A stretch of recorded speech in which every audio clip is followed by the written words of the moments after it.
In the Ferrari Challenge UK, Gilbert Yates has the all-important inside line as he heads up towards the braking area for Oulton Park. Pravat van Gala there in second place. Amanda Pillai slopped into third, and of course Andrew Morrow, yesterday's race winner, only now gets going as he starts from the pit lane. So the first thing he's got to do is catch the pack. The next thing he needs to do then is try and pick them all off.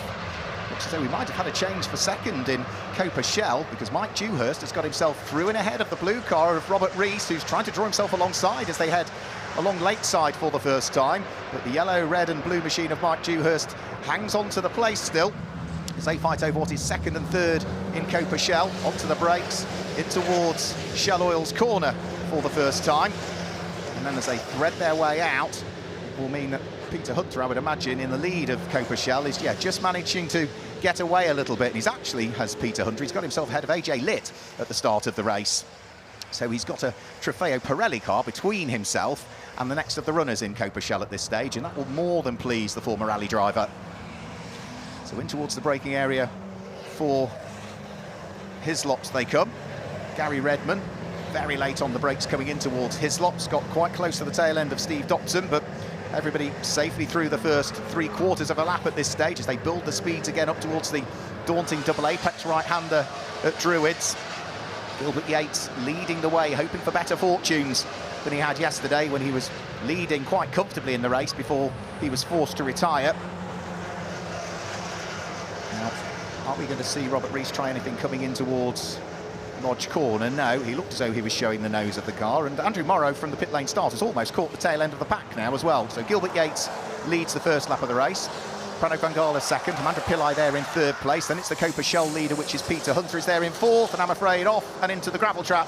We have lost one into a huge cloud of dust at Old Hall Corner, and when the dust eventually settles, we might be able to pick up. In fact, we've lost two by the look of things, because we've lost AJ Litt. Now, is that Peter Hunter that's gone off, or is that Mike Dewhurst? Because the two of those were... No, it's not Mike Dewhurst. I think it might be Peter Hunter possibly that's gone off. So that surely will bring about a safety car as they thread their way through Shell Oil's corner.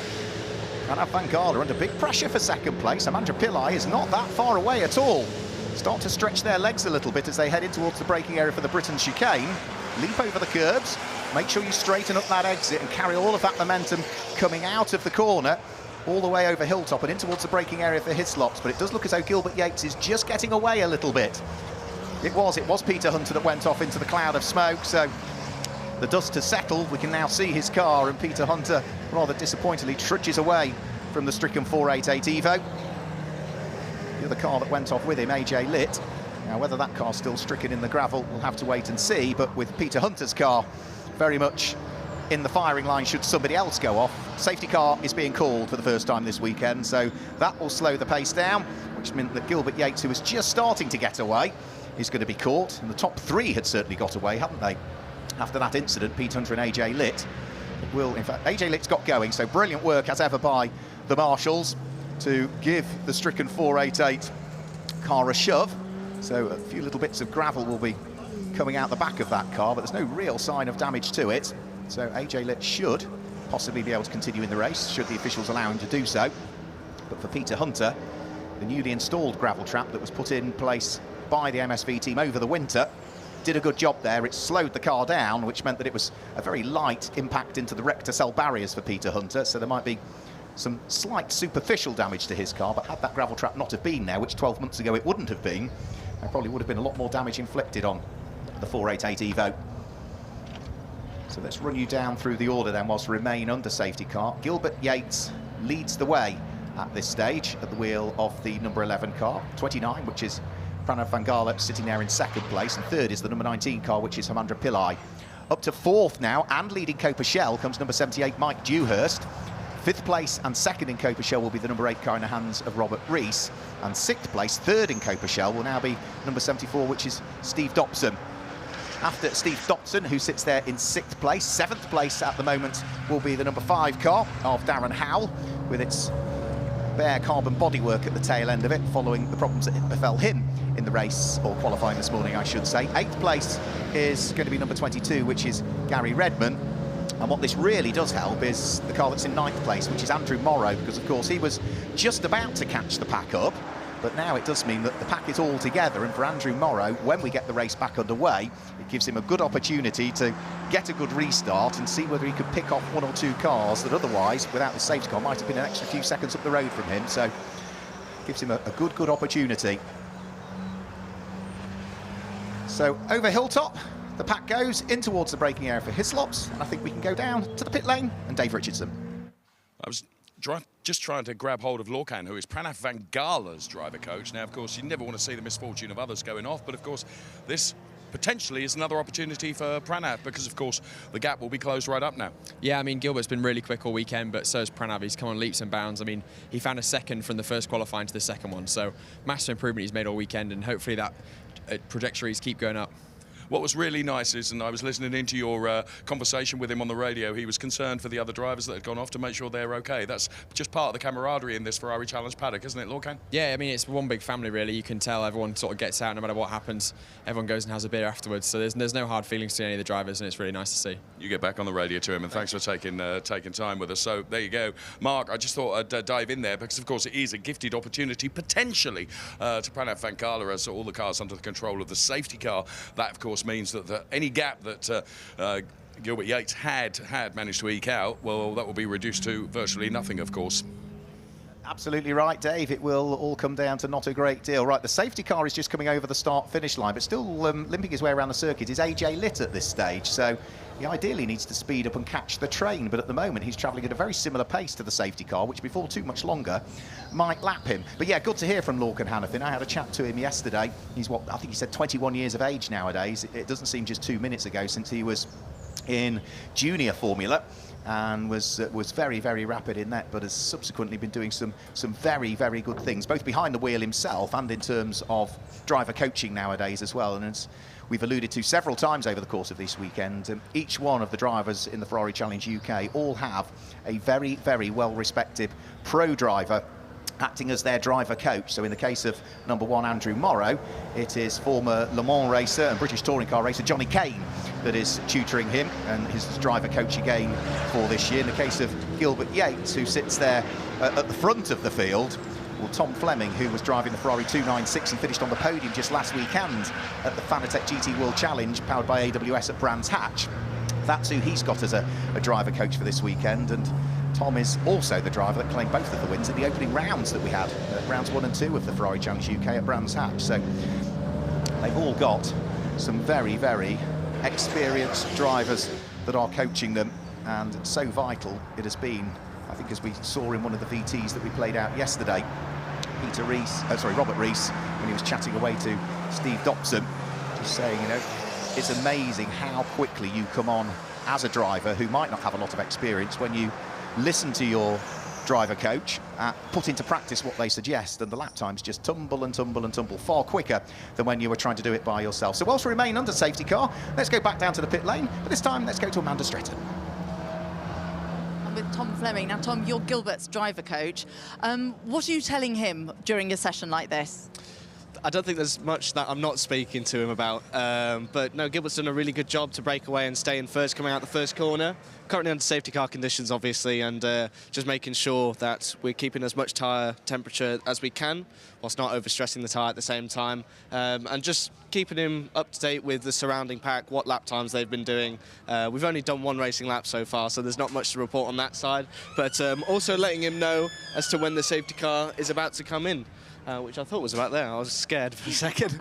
No, not quite yet, unfortunately. But when I was looking at him on the grid, just as we were sort of finishing our little piece down there, I could see how focused he was. He was really sort of dialed in to what it was he was going to have to do. Is it difficult for him to sort of keep focused during the safety car whilst sort of going round sort of the frustration, waiting for that moment when the lights go green again? Or is he quite comfortable when he's in the car? No, Gilbert's a really switched on guy. He's really intense with everything he wants to do, and, you know, everything he does, he's in it to win it. So, you know, there's no lack of concentration with him. It's a bit of unfortunate circumstances yesterday, but the guys working on the car have done an amazing job to get it out for today. He's on form with a really good time in qualifying, and hopefully we can bring it home for the race win. Great, thanks a lot, Tom. Thank you.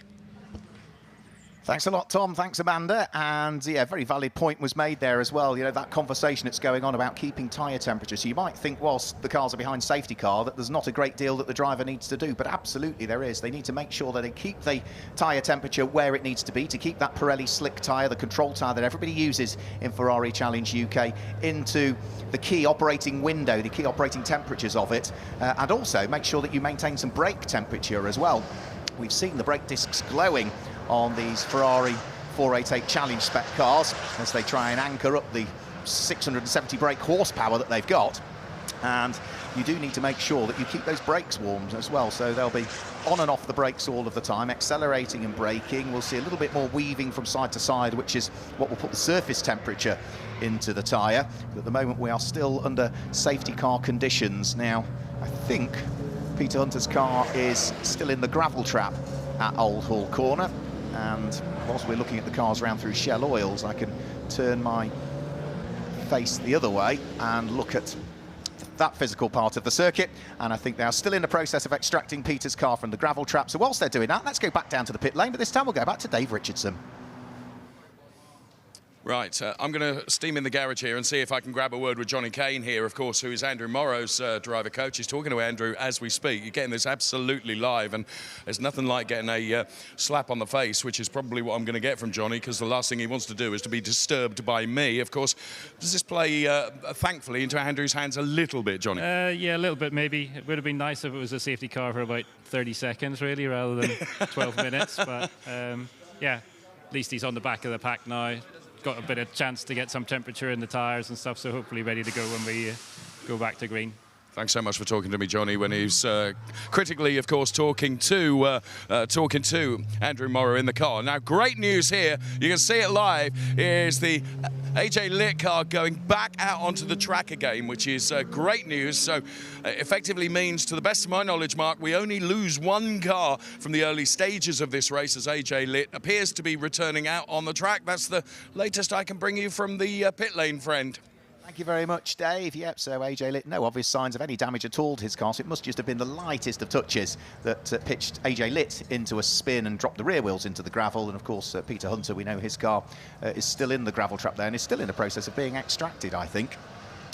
Yeah, I think it is a little bit bittersweet for Andrew Morrow because, yeah, ideally the safety car just going in for a lap or so would allow him to catch the pack. But of course, now it's a slightly longer safety car. He's got less time to overtake when we do go green. Let's go back down to the pit lane. This time, Amanda has caught up with a very, very successful GT driver. She's chatting to Jack Mitchell.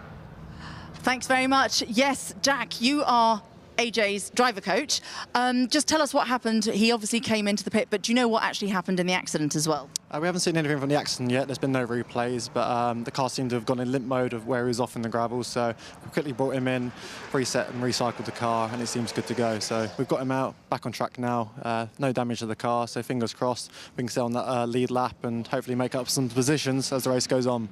Now, he's obviously got a lot of experience off-road driving, obviously not the sort of off-road we're hoping for here. He's adapting, isn't he, to circuit driving. How do you find he's getting on? I think he's doing really well. To come into this weekend, there's some really fast drivers out there. I've done this championship for a good number of years, so to come in it in your first weekend and get a podium is really impressive. So it's a shame about this race, but going forward, I think we can have some really good positions and some good podiums from him. Brilliant, thanks very much. I can hear your radio going. You better go.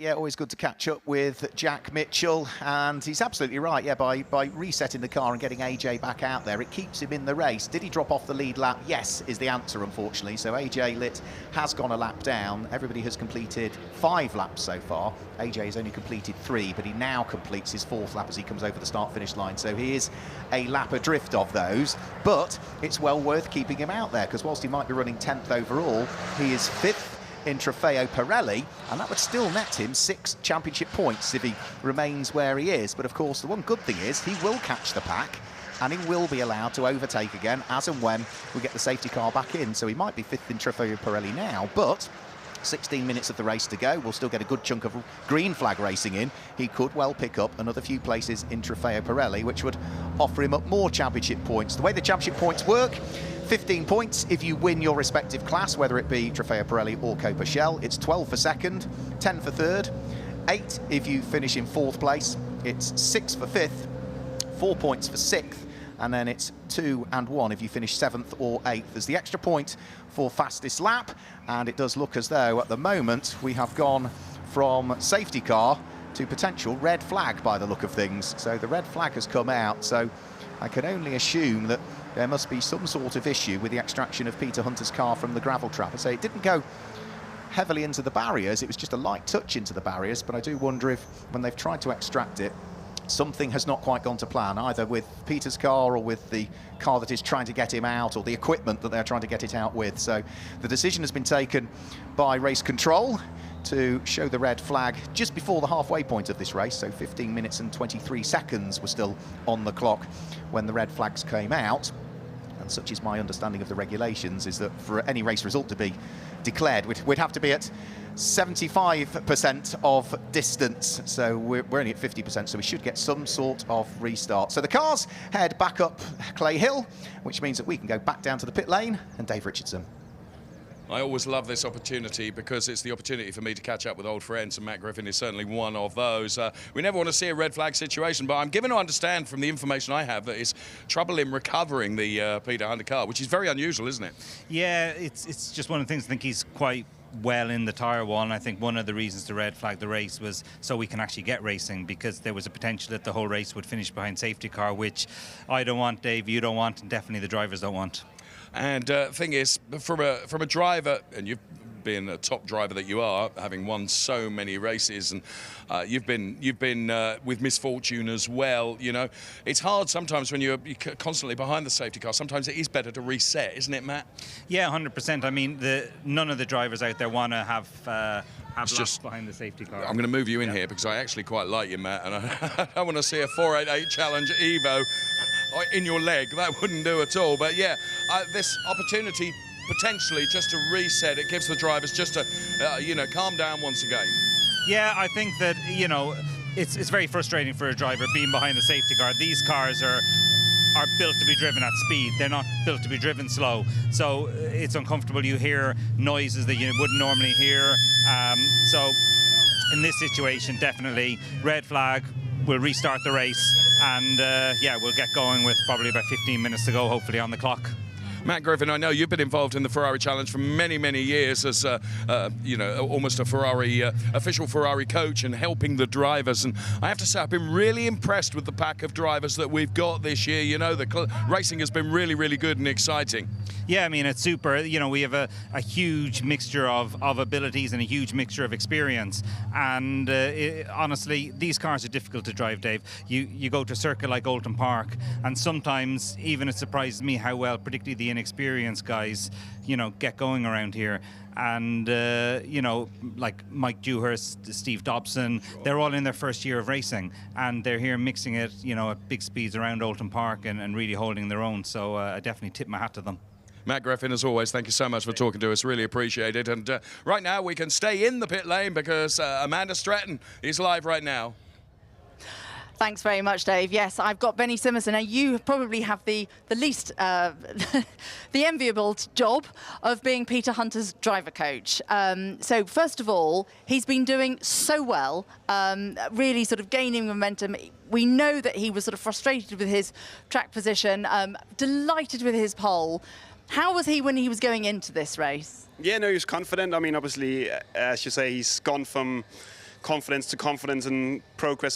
So obviously getting faster and faster first pole, and he did an amazing start just as we planned, try and get a Pirelli car in between him and the class people in second. And yeah, everything was going to plan. I'm not really sure what's happened at turn one, but it looked like he had a quite good gap coming over the start-finish straight, and yeah, we have to see when he comes back what happened. So at what point did you sort of cease contact with him? You don't know whether it was, because obviously it was something between him and AJ Litt. Yeah, I just saw a bit of smoke on the TV screen. Obviously they were passing through him to start-finish straight, and he had a nice gap. So, I mean, looking at AJ's car, it looks like a little bit of damage on the front. So I don't know what happened, but obviously a bit of come together at the first corner. Yeah. How do you imagine he's going to be? Because he's literally I mean, we can almost see the position that he's in, but he's stuck on the other side of the track. How do you think he's going to feel?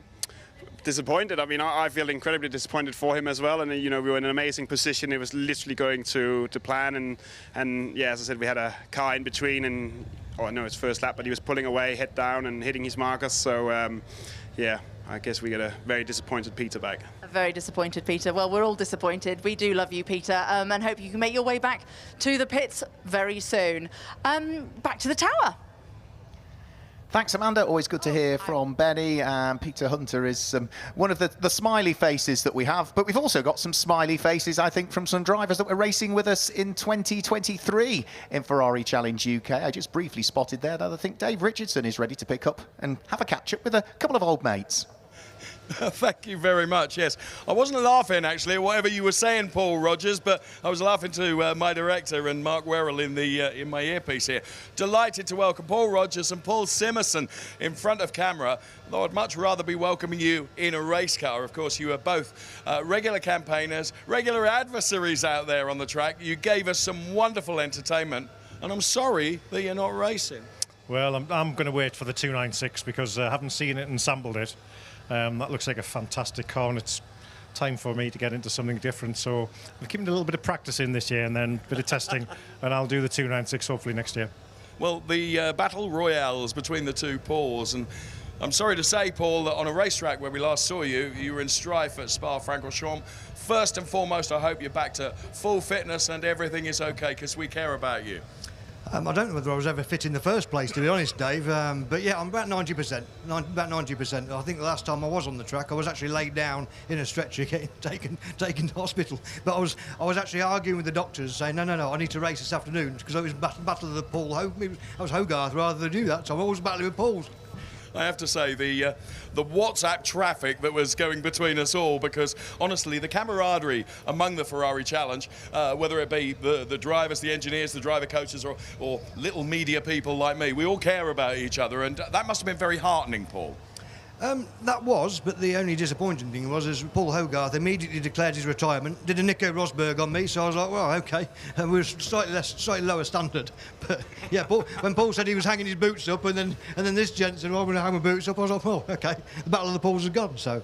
But of course now Paul Rogers has laid the gauntlet down and said, you know, when the 296 is here, you know, so kind of there's an open invitation, Mr. Simerson.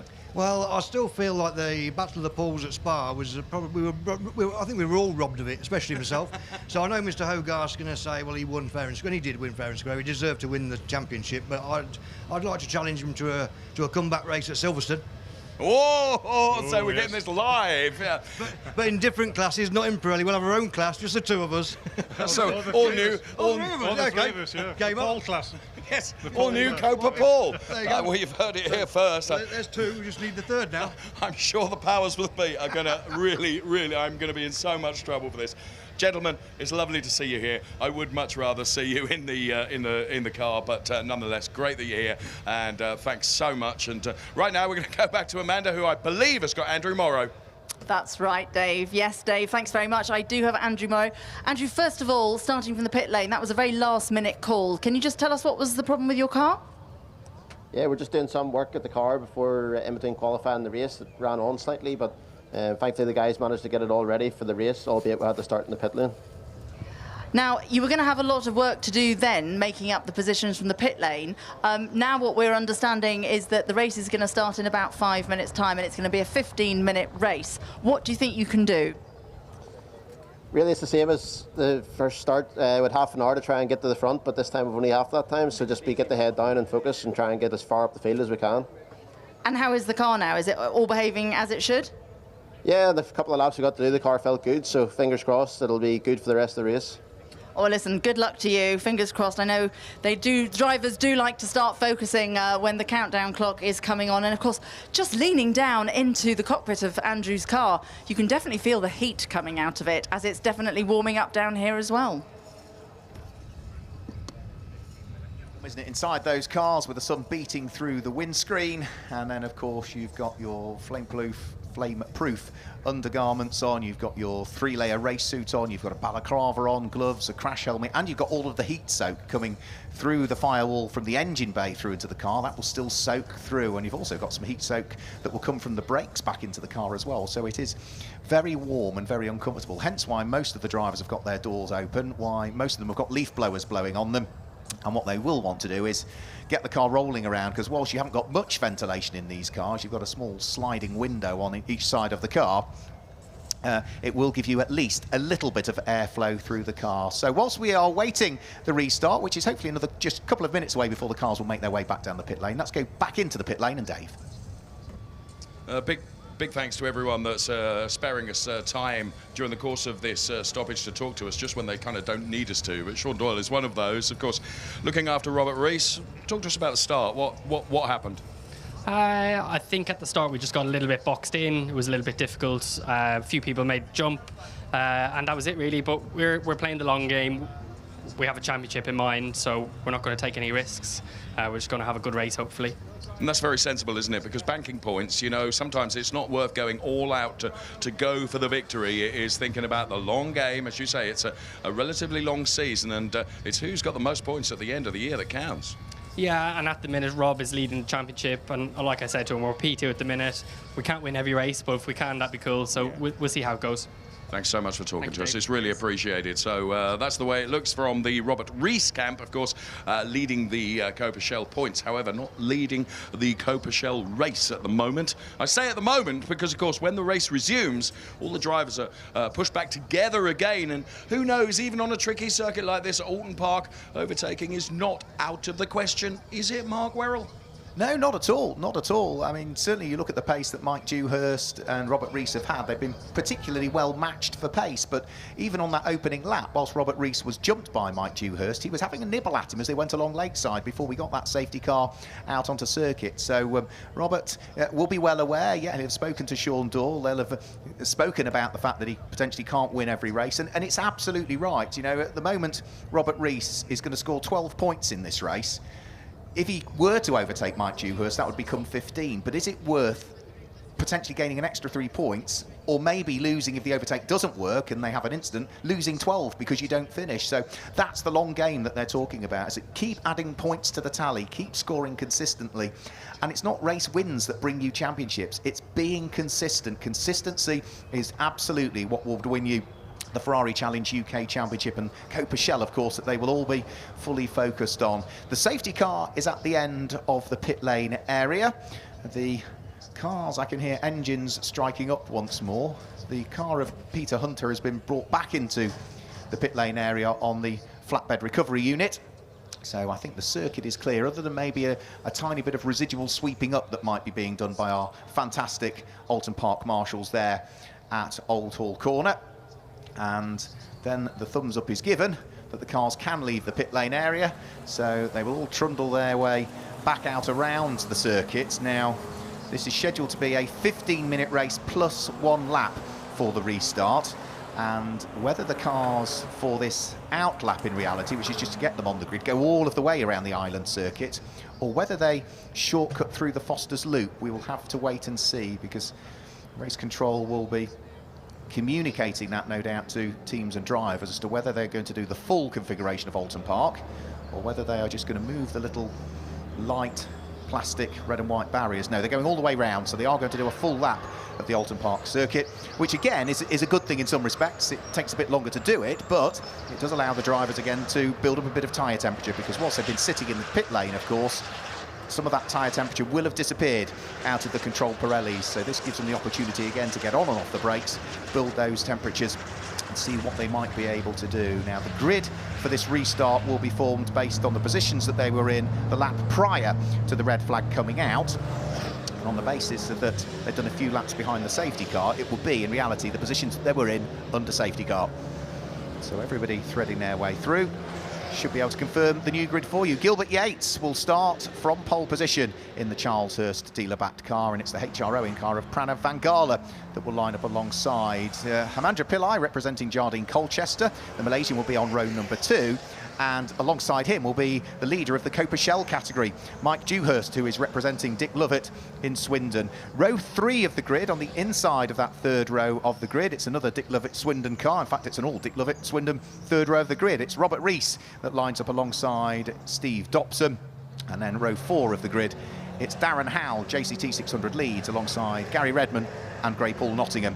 And then as we move on to the 5th row of the grid, on the 5th row of the grid, it will be Charleshurst and Andrew Morrow, the reigning champion, looking to try and make progress from where he is lined up on the grid, alongside AJ Litt, who should be there after his small transgression into the gravel trap, and the sole absentee will of course be Peter Hunter, the Stratso Manchester car, in the pit lane area, following its off into the gravel trap, which brought about the red flag in the first place. So it looks as though they are all there. I can confirm that AJ Litt is at the back of the field, so he had gone off the lead lap, but I mean the one good thing for AJ Litt, very much so, is that was red flagged, that race, so it never happened in reality, which now means AJ Litt, who was a lap down, is on the same lap as everybody, because this restart hasn't started. It will be a whole brand new race, and we forget that the first part ever happened. So yes, from being a lap down, in reality he's now on the same lap as everybody else, and it looks as though green flags are being waved already, so the race has got itself back underway. We restarted immediately out of the pit lane. Over the start-finish line they have gone, and we have got the restart of this race underway. So for number 1, Andrew Morrow, first job he needs to do is start to overtake, and he's not hanging around. He's already looking to draw himself alongside Gary Redman. Jinx one way, jinx the other. He's on the outside line for Dentons, but gets the inside line for Cascades, and that's one place picked up already by the reigning champion. The next target just up the road will be that of Darren Howell. Now, I don't think he's quite going to pick him off along Lakeside, or is he? Let's have a quick look. Up the inside at Island Bend, very brave, through he goes. Another place picked up by Andrew Morrow, who said to Amanda his focus was to get on with it. Well, absolutely, 2 places gained already, and we're only about a third of the way around this restarted lap. Next to the cars now that he's going to want to try and pick up is going to be Steve Dobson's car, I think. Yes, it is. So Steve Dobson leaps over the curbs. Andrew Morrow is chasing him as they head over Hilltop. Is he going to be able to get another car overtaken on the run in towards the braking area for Hislops? No, he's not going to do it down at Hislops, so he'll concentrate on just getting a good run through Hislops and then the exit of Knickerbrook, and he might just be able to do something on the run up Clay Hill if he can get on with it. So nice and neat and tidy, uses all of the curbs on the way out of Knickerbrook, starts to clamber up Clay Hill. Now, it's a brave overtake. You've got to be committed if you want to make it stick at Druids, and I think Andrew Morrow realises, no, he's not quite close enough, but a good run through Druids should allow him to sneak up the inside at Lodge Corner, and again, that is exactly what he is looking to do. So he's still not close enough at Lodge, so Steve Dobson doing a really good job of keeping the reigning champion behind him. And Steve Dobson will want to make sure that he doesn't give up too much time if he allows Andrew Morrow through, because Dobson is currently 3rd in Coppa Shell. Who's ahead of him? Robert Rees, who's 2nd in Coppa Shell. And who's ahead of Robert Rees? The yellow and red car, Mike Dewhurst, who leads Coppa Shell. So 1st, 2nd and 3rd in Coppa Shell all together as they start to head round the kink at Dentons and back down through Cascades. Through the left-hander at Cascades, starting to build the speeds again as you head along Lakeside. Andrew Morrow seems to have plateaued at the moment in 7th place. He's still not quite close enough to Steve Dobson. Is he going to try around the outside at Island Bend to get the inside for Shell Oils? Yes, he does. Dives up the inside at Shell Oils corner. Another place picked up from the reigning champ. So that now moves Andrew Morrow up into 6th position. But at the moment, he's not really picked up any more championship points since the restart, because all the cars he's overtaken run in Coppa Shell. He's a Trofeo Pirelli car, hence the red windscreen header on his car. So he might be overtaking cars, but he's not picking up championship positions, and now it's the 2 Dick Lovett Swindon teammates that he needs to pick off next, which are again another 2 cars that run in Coppa Shell, but they are 1st and 2nd in Coppa Shell at the moment. The yellow car, Mike Dewhurst. The blue car that sits behind is Robert Rees. And is Robert Rees going to give him a little bit of room on the run in towards Druids? No, he's not. He's going to keep him behind, but he has lost a little bit of time to Mike Dewhurst as he was watching his mirrors there to try and understand what Andrew Morrow was doing. Andrew very quick coming out of Druids. Robert Rees lets him go through. Doesn't want to get involved in a Trofeo Pirelli car coming through. Wants to focus on maintaining 2nd place in Coppa Shell. So it's another place picked up for Andrew Morrow. He started that lap in 7th position. He's going to finish it in 5th place. But as we say, that's just 2 Coppa Shell cars that he's overtaken. He has still not gained any more championship points despite all of the overtaking as yet. It's only when he overtakes Trofeo Pirelli cars that he'll gain advantage. Fastest lap of the race last time through for our race leader, Gilbert Yates, 1 minute 40.088. Andrew Morrow's about to pick off the Coppa Shell class leader, which is Mike Dewhurst. He does that on the run along late side and gets the job done before they get towards the left-hander at Island Bend. So Andrew Morrow is now up into 4th position. But he's going to be about 5 seconds shy of the next car up the road, which is going to be Hamandra Pillai. Gilbert Yates heads over Hilltop in the lead of the race. Pranav Vangala in his dark green car sitting there in 2nd place. Hamandra Pillai not that far away in 3rd place.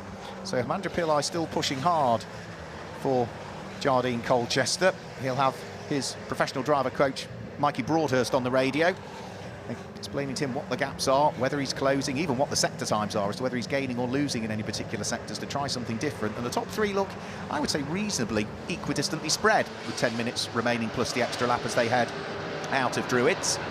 So this is going to be, for the restart, 3 laps completed. Gilbert Yates set the fastest lap of the race last time through. There's another good fight going on towards the tail end of the field, just heading around through Druids now, and that is Gary Redman, who is having to defend from AJ Litt, whilst also trying to attack Darren Howell at the same time. Is AJ Litt going to sneak his way through? He's looking for it as they head up towards Lodge Corner. No, can't quite make it through the number 88 car. So the trio head over Deer Leap, and it's still Howell from Redman from Litt as they fight over what is 8th, 9th and 10th places.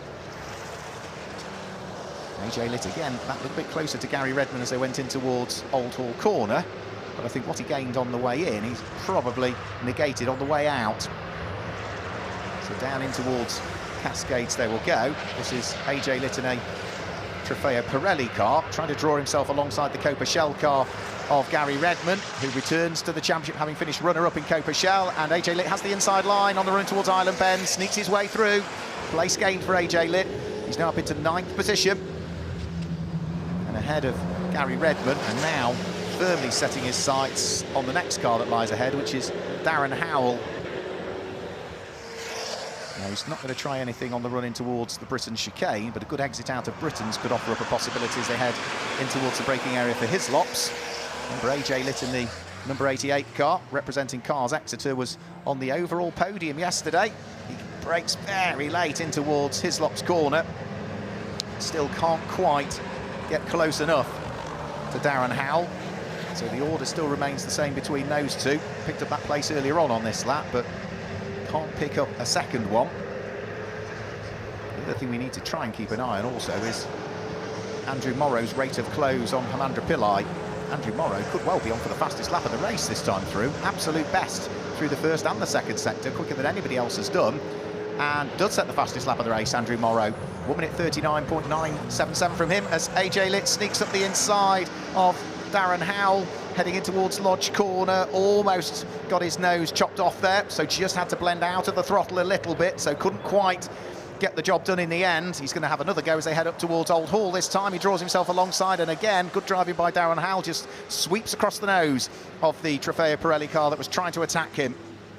So 2 opportunities to try and squeeze his way through, but on both occasions Darren Howell knew that he was clear and just had enough room to take the usual racing line into the corner. I don't think it stopped there, because AJ Litt again is closing as they head up towards Island Bend this time. The dab of the brakes as they head in towards the left-hander. Is AJ Litt going to try anything at Shell Oils? No, he's too far away.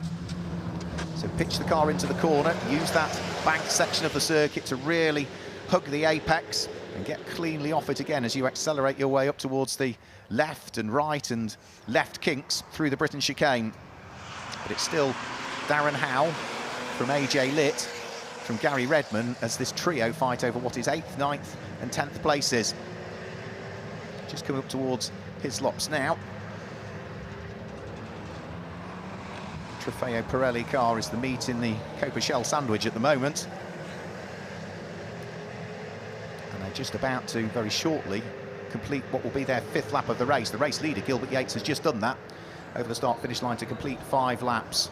Now, how is Andrew Morrow getting on? He, on that lap, was 0.7 of a second quicker than Hemandra Pillai, so he's got the gap down from 3rd to 4th down to 2.7 seconds. As AJ Litt has another go this time at the inside at Lodge Corner. Should be clear this time, is he? Yes, he is. So through he goes and ahead of Darren Howell. So place gained for AJ Litt. He was very patient waiting with that one. Realised on a couple of other occasions he wasn't quite going to get the job done, but he was fully alongside and up the inside heading in towards Lodge that time. Place gained. 6 minutes remaining on the clock, plus the extra lap that will come thereafter. Now AJ Litt, you would imagine, will now pull away from the car that he's just taken the place away from, which is Darren Howell. Darren Howell will be left to squabble it out with Gary Redman over who wants to be in 9th place and who wants to be in 10th.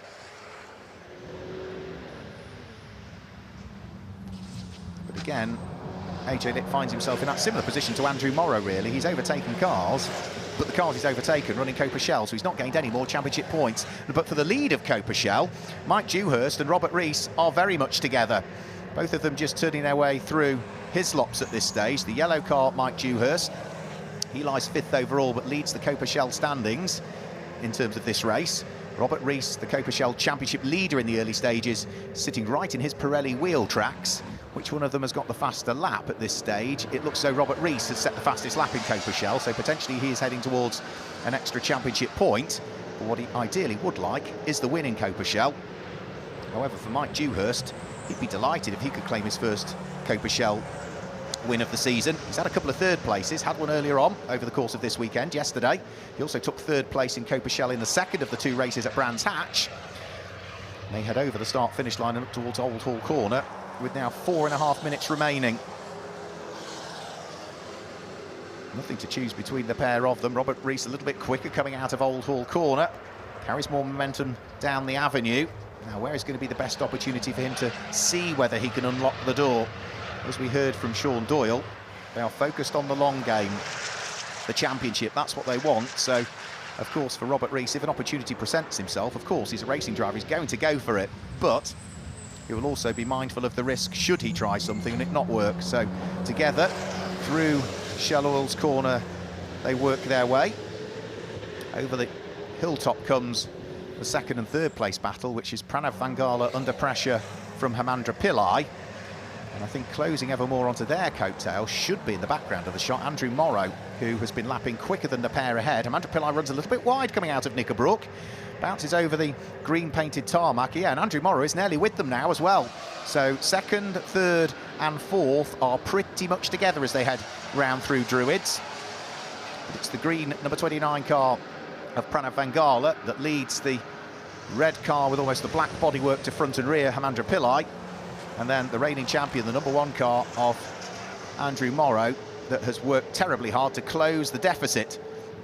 So through they come over the start-finish line. That's now 7 laps completed, and Andrew Morrow on that lap was 1.8 seconds quicker than the car ahead of him, Hemandra Pillai.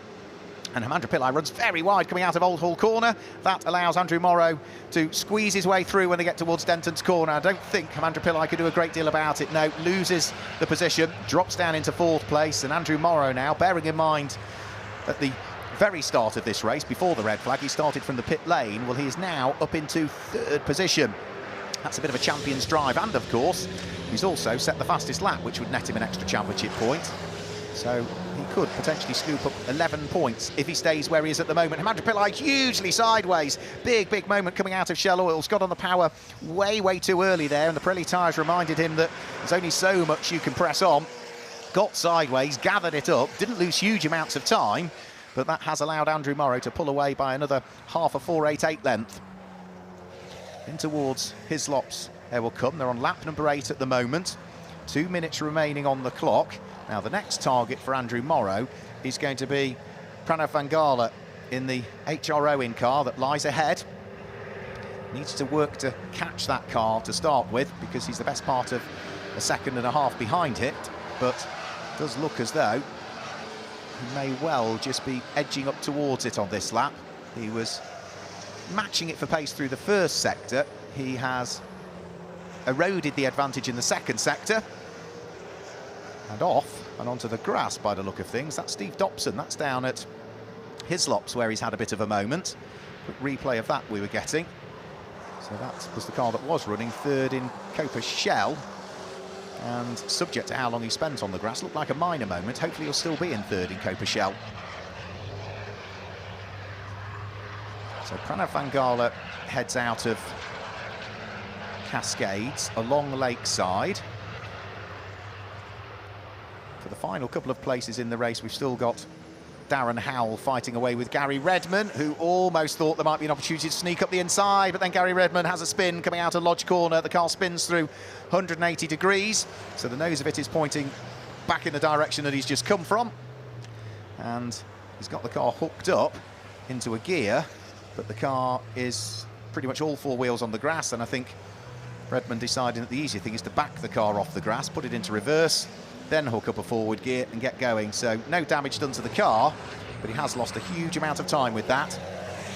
Time he can ill afford, because there's now just a matter of seconds remaining on the clock, plus the extra lap, and we still haven't sorted out who is going to come home first and second in Coppa Shell at this stage, because over Hilltop and in towards Hislops comes the squabble for the lead of Coppa Shell. Mike Dewhurst still leading the way. Robert Rees absolutely not resting on his laurels. He is offering up the pressure to Mike Dewhurst, but there's not been a chink in Mike's armour just as yet, but they're very close together as they crest Clay Hill and start to head up towards Druids. Mike Dewhurst would love to grab his first Coppa Shell victory of the season, but Robert Rees wants to keep up this fantastic consistency that he's had in finishing first in every race we've had so far this season in Coppa Shell. Nothing between the pair of them, half a car's length at the apex of Lodge Corner. Now, is he going to get a better run? Robert Rees coming out of Lodge and up towards Old Hall. He's sitting right on the coattails of Mike Dewhurst. The two of them break almost at the same time. Turn their way in towards the corner. Mike gets cleanly out of Old Hall, but Robert Rees probably carries again a little bit more momentum. They are now on their final lap of the race as well, as is our race leader Gilbert Yates, who is the best part of half a lap away from victory after the disappointment of yesterday. But for Mike Dewhurst, he'll know he's been in a race here. It might only have been a 15-minute race following the safety car period and then the red flag, but it will feel like he's done a couple of hours, because he has been pushed by Robert Rees and is still being pushed by Robert Rees as they head round through Shell Oils for the final time. Nice and neat and tidy. Just concentrate on getting the car cleanly off the corner for Mike Dewhurst. If you give up a bit of time on the way in, that's fine, but get cleanly off the corner, and then Robert Rees is really going to struggle to find a way through. And again, I think that's exactly what Mike Dewhurst will be doing. Ed Bridle will be chatting to him, telling me exactly the same, I would imagine, offering up that advice, which is his professional driver coach. They head through Knickerbrook for the final time. Our race leader, I think, is about to come up to Lodge for the final time, and still hasn't got that much of a gap between himself and Pranav Vangala. But Gilbert Yates was eluded victory yesterday as the car suffered a problem, but he comes through today and made the amends in the best possible fashion. Gilbert Yates wins round 4 of the 2024 Ferrari Challenge UK from Pranav Vangala in second place, and a good drive from Andrew Morrow starting from the pit lane. Lots of overtaking to do, but minimise the damage, and he will come home to finish in third position with Hemandra Pillai there in fourth place. And who is going to pick up the win in Coppa Shell? It is going to be Mike Dewhurst, who comes over the start-finish line now to pick up the win in Coppa Shell. Chased all of the way to the start-finish line by Robert Rees, though, who put up a good effort to try and maintain that brilliant start to the season. But I would say at the start of the year, if you'd have said to Robert Rees that in the first 4 races you're going to have 3 wins and a second, he would have taken that, absolutely. AJ Litz has just come through to finish in 7th place. Steve Dobson finishes in 8th place, so despite his grassy moment down there at Hislops, the number 74 car will complete the Coppa Shell podium. And then we just need 2 more cars over the start-finish line, which will be Darren Howell, and the last car to come over the start-finish line will be Gary Redman, who of course lost touch with the rest of the pack following his spin at Lodge Corner. So Charles Hurst, the dealer representative, will be heading towards the podium shortly, as will Gilbert Yates, who is our winner of this final race here at Oulton Park. And that means that we've had 2 different winners over the course of the last couple of days here at Oulton Park. It also means that in 4 races so far this season, we've had 3 different winners in Trofeo Pirelli. So it really has been an open start to the season. Mike Dewhurst will be as pleased as punch with his efforts to bring the Dick Lovett Swindon Ferrari home to pick up the win in Coppa Shell from his teammate as well. So Dick Lovett as a dealership will be very happy with a 1-2 in reality in Coppa Shell. That's a good reason to leave Oulton Park with a big old smile on their faces as they head then back down towards Berkshire and Swindon. So with all of the cars over the start-finish line, completing their slowing down lap, they'll make their way in towards the pit lane. No doubt the congratulations will be given as ever by the teams and in particular their driver coaches. What was another good race actually, wasn't it, from the Ferrari Challenge UK? They'll be heading to Snetterton on the 8th and 9th of June, so just a few weekends away before they'll be at Snetterton. And then from there, on the 20th and 21st of July, it's Donington Park.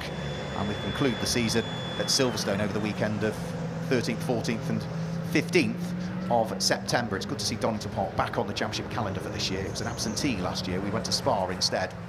And whilst it's a shame to not be at Spa this year, we do welcome Donington Park back with open arms, because it really does suit the Ferrari 488 Evo Spec Challenge cars. So all of the cars making their way in towards the pit lane. The buzzer going off each time a car comes in the pit lane to forewarn everybody just to watch their shoulders. Big rounds of applause for everybody.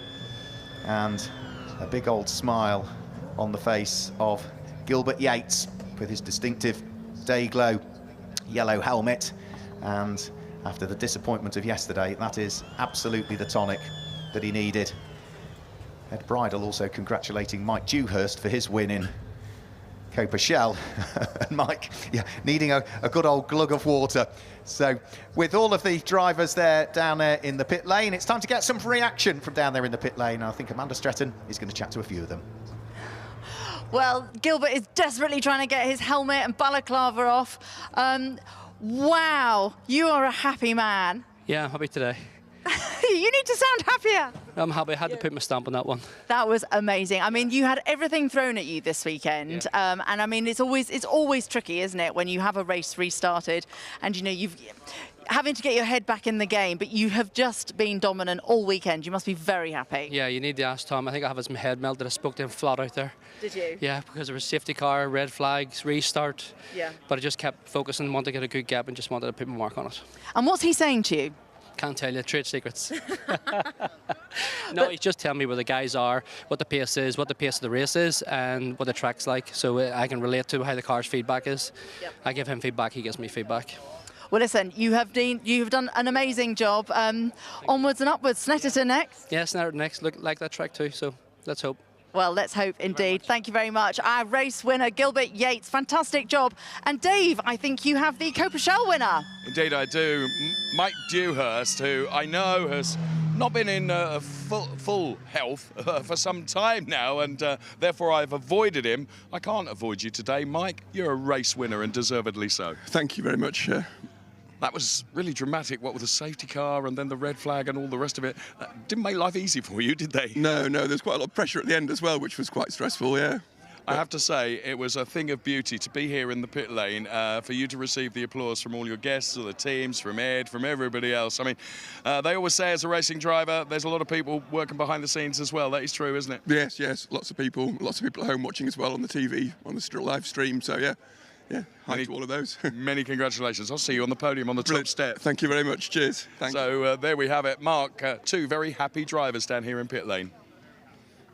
Thanks, Dave. Yeah, we'll catch up and get some more reaction from down there in the pit lane, but we'll just summarise our drivers. Steve Dobson in the number 74 car came home third in Coppa Shell. He'll be rather pleased, as will Dick Lovett Swindon, who also brought home Dave Rees into second position in Coppa Shell. And the win in Coppa Shell, we know, went the way of the third car representing Dick Lovett Swindon. So they swept the podium in Coppa Shell. They'll be hugely pleased that they have done a clean sweep in Coppa Shell. So that was the top 3 in Coppa Shell.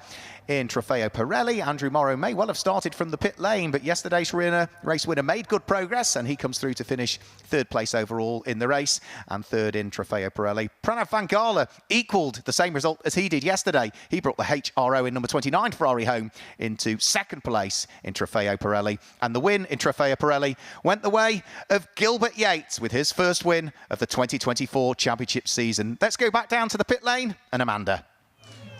Thanks very much. I've got Robert Rees, P2. Now listen, you're P2 in Coppa Shell. I mean, that was hard fought. I think you said to somebody before the race, you know, this winning streak is going to have to end. But wow, you worked hard. That was really, really hard work. It was a fantastic race, and Mike did a really, really good job. He defended so well through the entire race, and I pushed him hard. That he deserves that win. He truly does. And my friend Steve came in 3rd, and that is absolutely fantastic. Made my day. The 3, 1st, 2nd, and 3rd, all from Dick Lovett. Fantastic. That's so nice to hear. And it's funny, isn't it? Because I mean, you all like to win races, obviously, but sometimes having a race like that, where you've just had a really good battle, can be also very satisfying. Absolutely. I've had some of the best races of my life from the back of the grid. It's just absolutely fantastic. That was really good racing, and that's what we're here for, is the racing. And that was brilliant, truly. Well, it's about racing, it's about camaraderie, and as you say, you've got trouble. Absolutely. You're going to have a bit of a good time tonight, I hope. I hope so, absolutely. I hope so. I'm going to spend it with my family, and we're going to have a great time. Thank you. Well, listen, well done. It's been a fantastic weekend. Look forward to seeing you in Snetterton as well. Mark, back to you.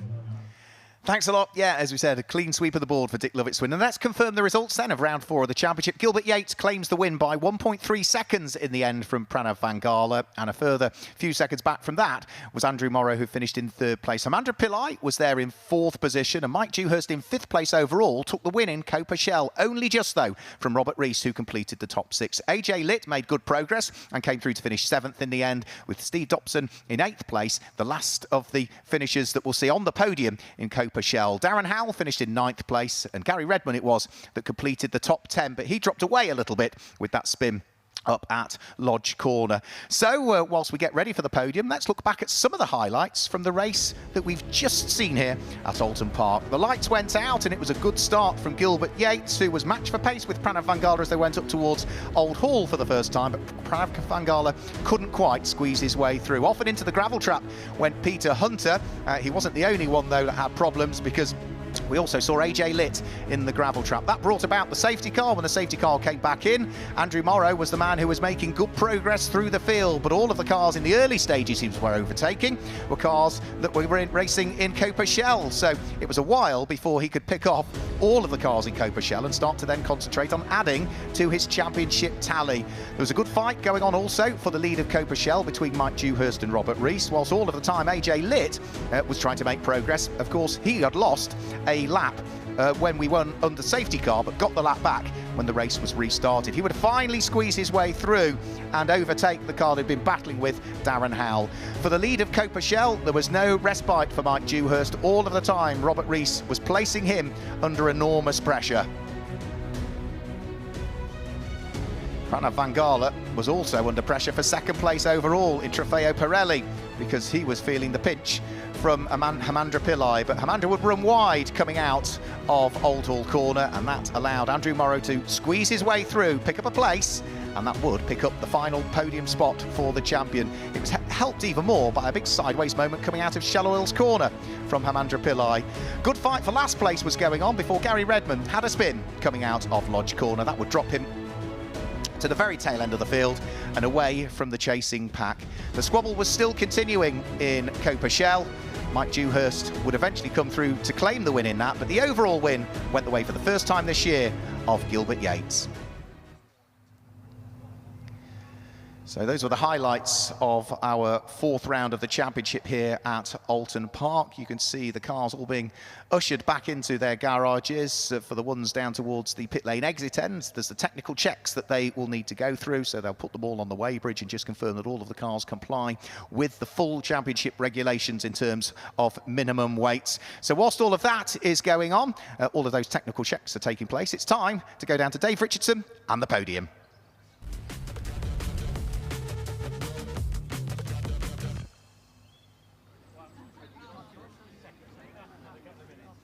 welcome down here to the podium then. Let's get the celebrations underway here in Oulton Park with Trofeo Pirelli. First of all, what a drive. Give it up, taking P3. Here comes Andrew Morrow. Another fantastic P2 for Pranav Vangala. And right in the wrongs of yesterday on the top step of the podium, here comes Gilbert Yates.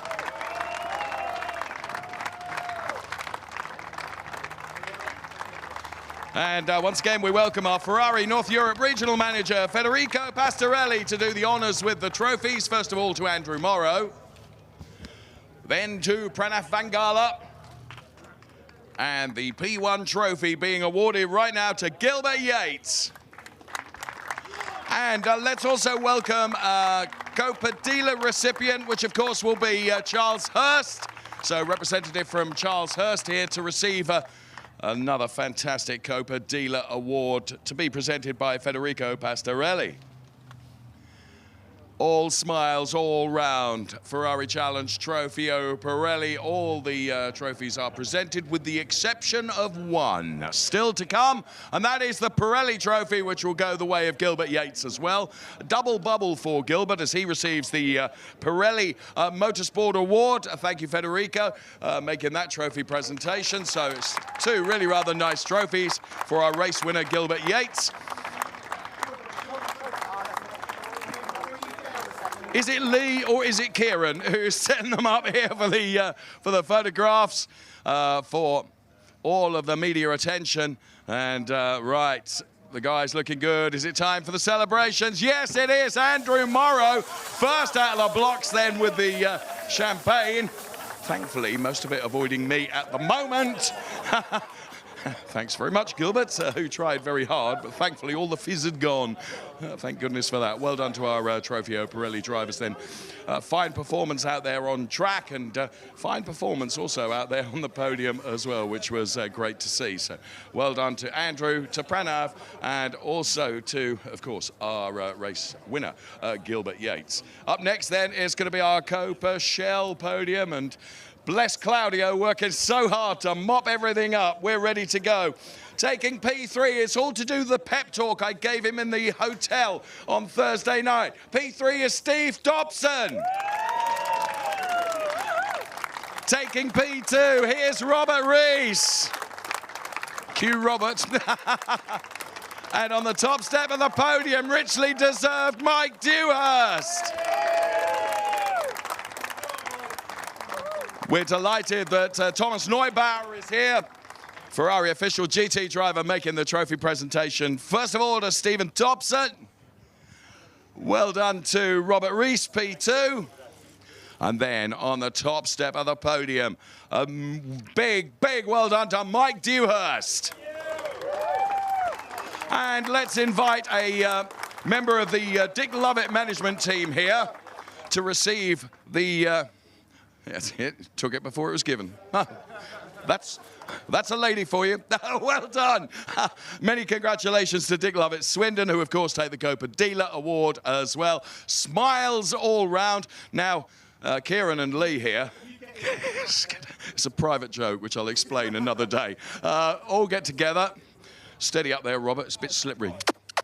Don't want to see you coming over. So there we have it then. All the photographs being taken. And it's a wise move, moving when you did, in my opinion. Trophies and all smiles. And right now, I think it's time to say, you can celebrate! And to celebrate they do, down here on the podium. Mark Werrell, those are the podium presentations done and dusted. Back to you, my friend.